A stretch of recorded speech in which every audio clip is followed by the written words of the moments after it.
Kryetari PD Sali Berisha u shpreh gatshëm që të gjitha partitë e opozitës të dalin me një kandidat përbashkët nëse do të zhvillohen zgjedhjet për kryetarin e Bashkisë së Tiranës. Gjatë një komunikimi me gazetarët, Berisha pranoi idenë e bashkimit të opozitës rreth një kandidati, por përsëriti qëndrimin e tij të hershëm se për kryeqytetin duhet garojë një njerëz politik. Që për dalë partitë opozitare me një kandidat të e mbështes plotësisht, por që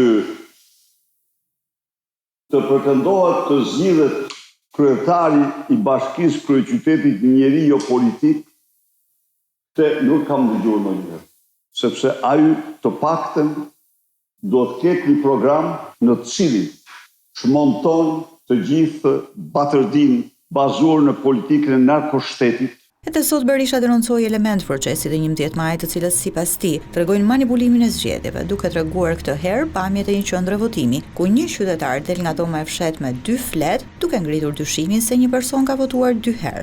Votues me 2 flet votimi.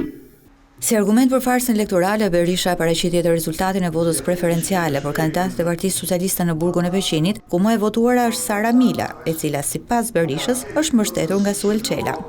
A mund të imagjinoni ju?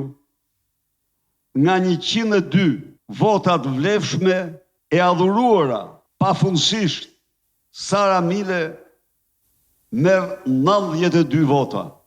Princesha e burgut Sara Mile. Çfarë ti themi?